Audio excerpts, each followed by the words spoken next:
Hi everybody, welcome to SA Rugby Magazine. I am Kevin Ferguson, or the Money Man. I got Mark Keohane and Percy Montgomery. The legend needs no introduction. Hey Percy, how you doing? Good to be here. We've been chatting about the championship came and went, but in the background was always this test, and always this winter tour, and specifically this test, especially after Ireland upset and created history in New Zealand and beat the All Blacks, won the series, and then we played New Zealand. And this is to me the gauge. This is going to give us a gauge of where we are, and a couple words come to mind: redemption.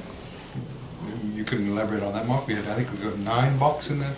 Yeah, I mean, what you speak about, Kev, is we play New Zealand every year, home and away.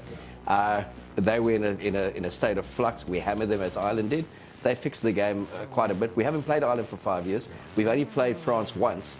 And England, we've gone to Twickenham twice and lost by 1 point to us, but beat them at the World Cup in the final. So to play those 3 teams with an Italy in between, it's a great test. We'll know where, in terms of World Cup, you're going to know a lot more from this than you do from a rugby championship. Ireland, last time, Rassie Erasmus and Jacques Nienaber were head coaches of Munster. They were in the stands watching us get done 38-3. 9 of that 23 are playing, but more significantly, Malcolm Marx, Stephen Kitsoff, Lotte Jager, Evan Etzebeth, Sief Khaleesi, Peter Steph de Toy, Frans Malab. I think they were all in that pack that got destroyed that night. So it was dark days for Steph. Lessons learned, I think. Lessons learned, said Lotte Jager as well. So I'm confident that 5 years on, we are the world champions. We've won a Lions series. Rassie is back in the coach's box. The squad pick, the 23 pick, is good enough to win. Yeah. They're well coached.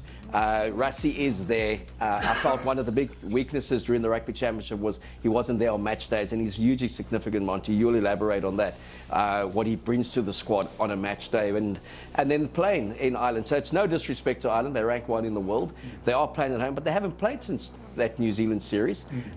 So they'll have a bit of rust and all that. But I always feel that if the Bulls could go to Leinster and beat them in Dublin, which was a fantastic result in the semi-final, this Boks team should have all the belief that they can go to Dublin and beat Ireland. And if not, then we're behind the pace at the moment when it comes to a World Cup defence. Well, what do you think, Bruce? Yeah, I think it's a very important tour for South Africa, especially before the World Cup. I think Rassie already has his World Cup team, but it's all about having that backup in case someone gets injured. That's why this tour is so important, for getting the right combinations. But and seeing the new, just 1 or 2 the young guns coming through, because you can't just have senior guys. You need some young guys and some youth just to fire the guys up a bit. And I think that's to get that balance right is very important. On that point, Chris, when I look at the need, the so-called need to rush back Dwayne, who was so off the pace in the championship, and. Am I reading anything into this exclusion? Is there anything to be read into that, Mark? That didn't make sense to rush him back into playing the championship, and it doesn't make sense to be excluding him from playing in Ireland. I don't get it. Yeah, if there's one game I'd want to have seen him on tour, it's Ireland. He plays for Ulster. He plays with these blokes. He plays against them. He was man of the match against Munster. I also felt it was crazy to bring him into after an operation and 3 months off. You know how great Dwayne is at his best. To bring him in against the All Blacks in that second test was a poor selection. Well, especially now when they say they wanted to, they've seen enough. Yeah, I mean, haven't they seen enough before he came back? I think in 2015 you had seen enough of Dwayne to know he's a great player. Yeah. So I find it odd that he's been left out. They say it's to give younger people an opportunity. It's just odd that he would then come out the next week and play one of his blinders and be man of the match against Munster. I think they will miss a guy like Dwayne, but it's a big game for Jasper Wiese then to stand up again and say, I am the heir apparent at the moment. What interests me about this whole tour is that SAA side, they're playing against Munster and the Bristol Bears. And none of those guys are excluded from actually going back into being picked for the Boks side. So you may find that the tour starts on Saturday night. By the time you get to Twickenham on the 26th, it's a very different Boks side that's running out. And I remember mounting them when they were 98 under Nick, when they went on the 18-match world record run and they got to 17 and they lost that final one at Twickenham 13-7. but there was a midweek Springbok side on tour with the Bobski and said the corner crickets that a lot of the Stormers players came through. They smashed Ireland by 50 points. They smashed Scotland's A side. And that generation then came through for the next. And there was a talk that they should have integrated some of those players before the England game when we didn't. You know, Nick Mallett said, how do you drop some of the leading players on the world record day? But they were fatigued. So I think this tour is about 52 players, and Ireland, to get the win will be a great start, but you lose that one, then it's France the next week.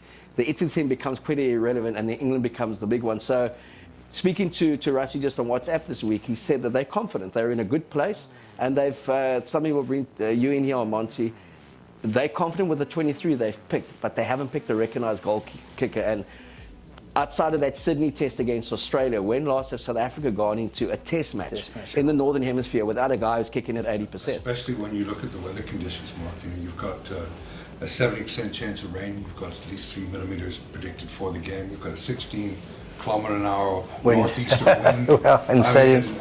You can. Yeah, I've been there, Kev, and I've been in that situation before when I was third choice kicker, and now I've got to stand up and become a... You're always my first choice. Now, yes. But when I started out, you know, I wasn't first choice kicker and I had to go and kick. So I know the pressure, what he's under, and he has got, I'm talking about Damon Willemse, he has got BMT, big match temperament, we've seen that. But it's, you know, playing against Ireland, you know, the tough crowd, and windy conditions, or well, hopefully, but it is a bit of a concern, not having a 80% kicker. But yeah, he's done it before. He's kicked over a few goals we've seen, but and especially at first, I don't think it's going to be a high-scoring game. So each point has more importance. Yeah, it also depends how Rassie's going to play as well. Are you playing for penalties, and are you playing a World Cup kind of game plan, or are you going to run the ball more and keep possession? What do you think his plan is? I think it all depends on the weather as well. You've got to see where the weather's going, but against Ireland it's going to be tight, so you're going to play for penalties. Well, the weather in Dublin is always shit. It is. I've never seen a good day in Dublin. No, especially in the evenings. You know, it's going to be I think a bit windy and cold. Maybe. Yeah, maybe. Yeah. So yeah, so obviously you've got to take that in put those factors in place. But I'm pretty confident the Springboks will win. But we've got a good team, a good bench. So I'm pretty confident. If you look at the selection, Monty, and the way they've integrated Vinnie Leroux's season, they started Damien Willemse at fullback. Yeah. He's gone to 10. He's played a bit as a cameo 12, and Villy's looked a lot more comfortable coming into the game in the last 30 and actually settling things down and playing a very different type of role to what he played in 2019. Bringing Cheslin back in and straight to fullback and Villy there, what do you make of that selection? Yes, I'll put Colby's a natural ball player, so I'll put him in any position. Yeah. And I think with having Villy on the bench, I think he just calms everything down. Very important, you can't buy experience. You've got to keep him there as long as possible to integrate the youngsters into the system. I think that's very important. Do you think if you take, the world's most experienced fluff, Johnny Sexton, who's got a great kicking game, if you look at a Vinnie Leroux that's what a lot of people don't ever see is when they're watching on television, is what he does off the ball and the way he kind of marshals the defence and brings the winners back and that. Now you've got basically 3 winners that are playing in the back 3. And I know Colby can play anywhere, he can play 10, he can play 15. But as a collective trio, will they see that as a potential vulnerability for the Boks? No, not at all. I think if you're a winger, you should be able to play fullback, because wingers and fullback know they've got that triangle system of covering each other, so they know what to do. So most of the time your wing does go to fullback, and in the phase play, you know, your wing gets stuck into a ruck or something. So they should know. A wing should be able to play fullback. What do we gain by Colby at fullback, and potentially what do we lose by not having Villy at fullback? I think with Villy it's a bit more experience. I think he's probably his communication, and I think Villy talks a lot more than I think Ches. He's going to have to communicate a lot to the wings. I think that's the key factor, and get everyone on the same system. Looking at, Lukhanyo Arm's been injured, and he's at the moment incomparable in the way he's played. Jesse Kriel's been around for a long time. The feeling is that he may have had his best days 2015. They've backed his experience. He's come back from a lot of injuries.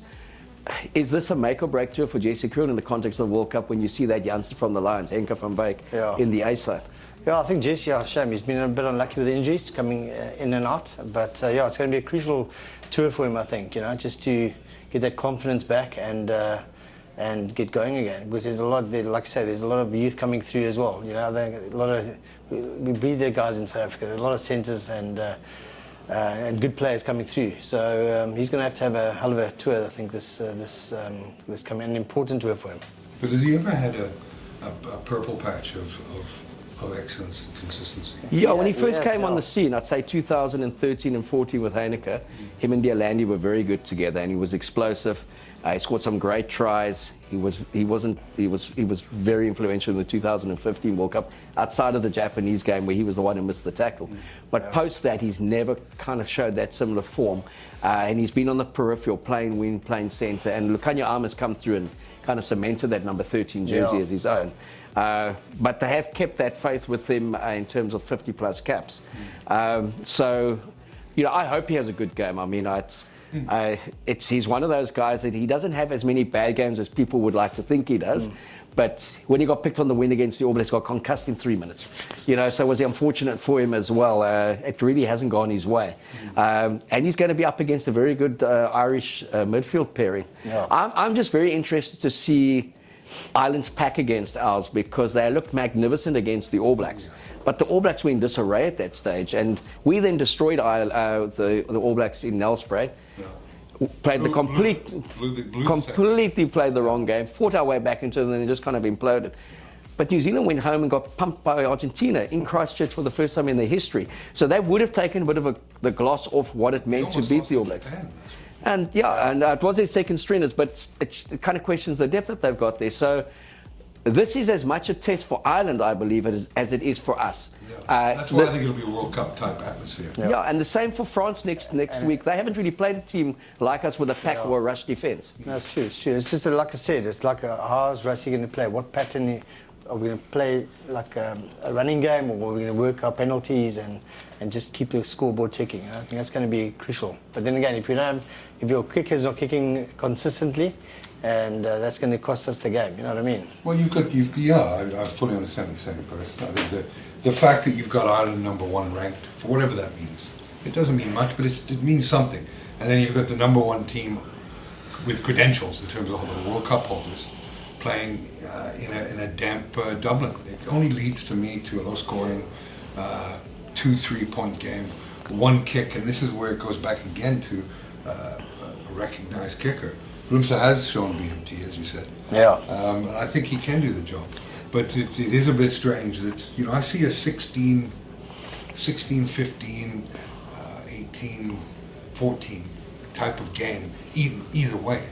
Look, I think it will go beyond the 20 points because we always factor in a yellow card or potentially a red card in this day and age. The one thing that we do have, and Sexton has spoken about this week, is when they played South Africa previously, they kind of knew what they had in a 10. It's Morné Steyn or it's a Pollard, or they knew Jantjies had been around. They are very wary of Damian Willemse because he's such a wonderful footballer. And we saw that in that Australian game in Sydney. We just came alive. We were doing things we hadn't done before because of the class of the guy at 10. It reminds me when Brent Russell played a bit at 10 and Louis Kuhn was playing at 10. Right, yeah. Both very different players, both very good players. But all of a sudden we looked like we could score from anywhere with Brent, but then we sacrificed not having a goal kicker. So I know one of Monty's biggest pet hates is, especially in the north, if you get the 3 points, take them, run back, 3 points, take them. Because we do play well with scoreboard pressure. Yeah. If we're 10, 12-3 up, we're a lot more comfortable side than if we're 10-3 down. And but I think the key there for Willemse's confidence is he's got to believe he can actually kick it. Yeah. And not just take every kick that's on offer and get 1 from 4, but they're 45 metres out into the wind. And then the confidence starts getting eroded. But as with everything, the critical key is up front. What does that pack do? I was going to say, how do you measure these two packs? Who do you think is going to have the advantage? Well, before we get to that, I was having a breakfast with Greg Croswell from the swimsuit. A wonderful rugby nut as well. And he said, is this the best Bok pack, basically, if you say put a Dwayne in, to go out that's ever played? And I said, let me give you a Bok pack of Skalkberger, Jean Smith, Donnie Rousseau, Victor Matfield, Bucky's Botha, Burnsmark Duplessis, John Smith, Osterrand, and CJ van der Linde. Imagine those two going up against each other in their primes. So we've always been gifted with really good packs. I just think the confidence is there, and Siya Kolisi plays his best rugby for the Springboks. You just don't see him play that kind of rugby for the Stormers or the Sharks, and I think he's inspirational. Well, Peter Steff is due a big tour. He's come back now from all those injuries. I like our bench, but going back to what Monty said earlier, what kind of game they're going to play, I found it very interesting that they've picked Kwagga Smith and Dion Fourie on the bench. And Bongi is there. So Dion's not doubling as just a hooker. He's hooker plus a loose forward. So that tells me that they're going to play this game around Willemse, and that they're going to want to drive it into the corner, score more tries, and play and say, he's coming in. If he kicks only 3 from 6, so be it. We have to score 5 pointers to win this. Yeah. And I think if you look at the quality of this Boks side, and they are settled. They won a Lions series. They've beaten New Zealand. They've beaten Australia. They should have won at Twickenham last year after a poor start. They should never have lost at 12-11 at Twickenham. I thought they were very good to come back and beat Wales in the last 10 minutes. Wales are a very difficult side to beat in Cardiff. So you compare that to the 2017 side, big names as we see now, absolute disarray, poor coaching head team, and at a low when they got on tour, and it just got worse as the tour went on. And that was probably one of the more awful nights for Springbok rugby, that 38-3 defeat. And you started the show, Kev, by saying it is redemption. And redemption doesn't necessarily come in a result, it comes in a performance. And I think the Irish people want to see the world champions. And Rassie and them are confident to say, let's go and show Ireland why we won the World Cup. They haven't played us for 5 years. And from their time at Munster as well, I always remember Rassie saying, we should never lose to Ireland. He coached these guys. He said, with our natural talent and the way we play, we should always back ourselves to beat Ireland. And I think that's the mentality that will go into this test. And look, Mark, I think that if you do like a flutter out there, the 7-4 won't be on offer towards the end of the week. So, yeah, for me, whenever I see this game should be pick'em. You choose. They haven't played. There's no form guide really between the teams. You're talking about a 5 years ago, Boks at their worst. I mean, they lost to Italy. I think the next year or that same tour. Tour. So they lost to Italy. It's not the same team. They've won the World Cup. So 7-4 on the Boks. I'm jumping all over that. Yeah, and if you could just explain to people, because you explained it to me now, what it means. 7-4 and 47. What you're saying is, for Ireland, you've got to bet 700 euros or rand to win back 400. So you get net back 1100. But the Boks, you can bet 400 to get 1100. Oh, that's it. I like that. You know, so you win back to 700. That's such a tasty bet. Win, lose, or draw, you've got to bet that because the odds are wrong. The bookies have priced it wrong, and whenever they price it wrong, you've got to jump in because they don't do it often. And I think they have. I think we've all agreed that they've done it wrong here. Not that you guys, just in terms of our comments. But yeah, I do like the Boks too. I think it'll be really tough, and I think it'll be a kick, a try in the corner.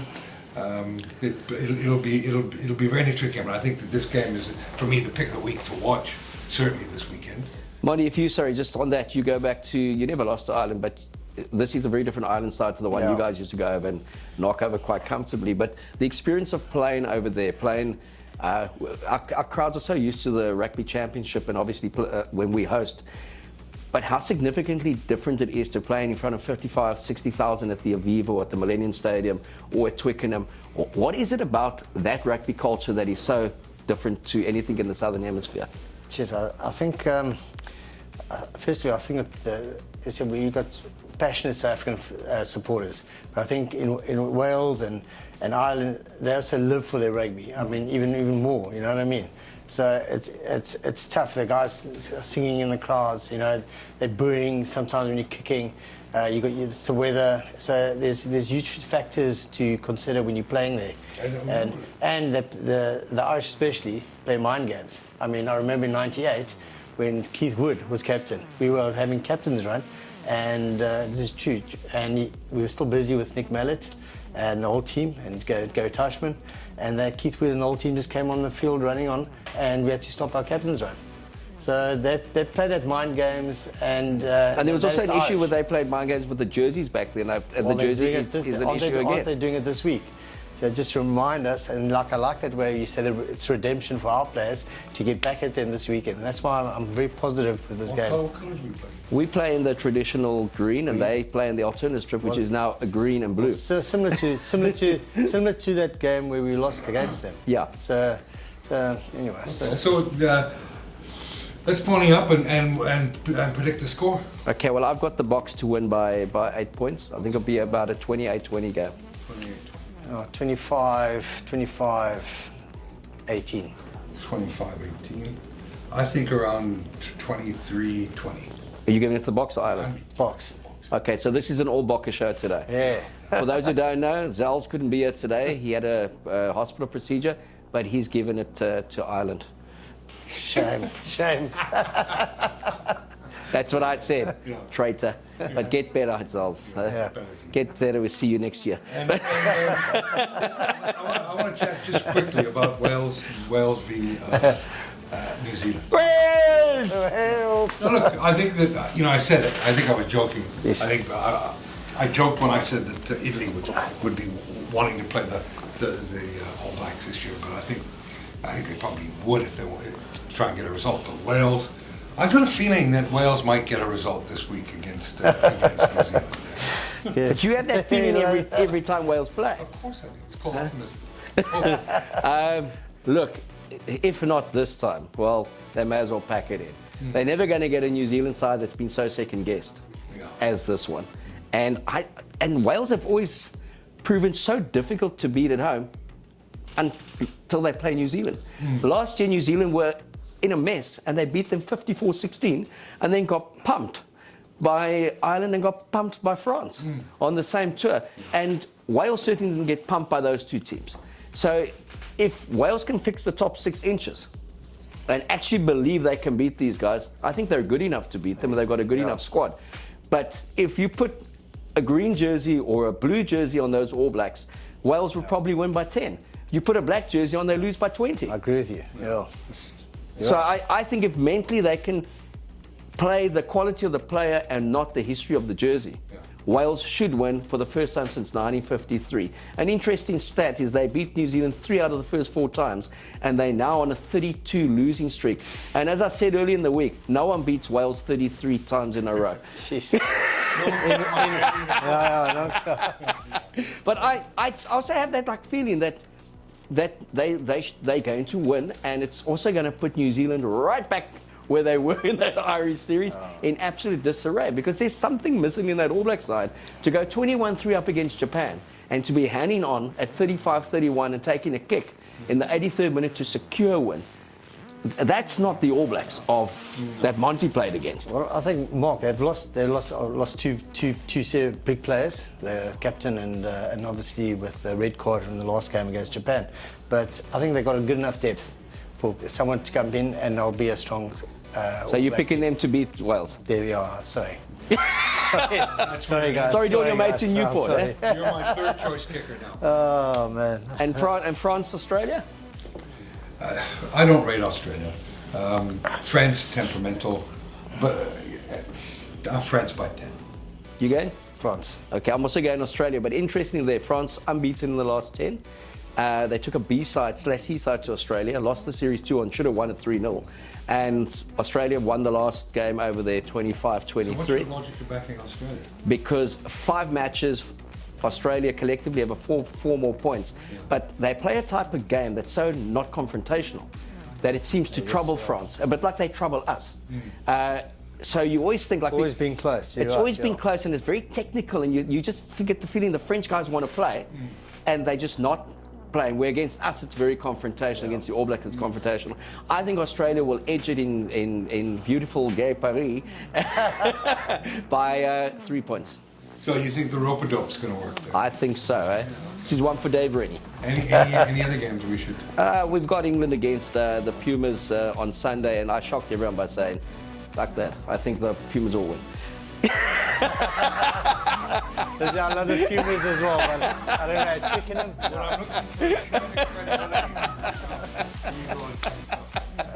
I'm not interested in anything much, to be honest with you.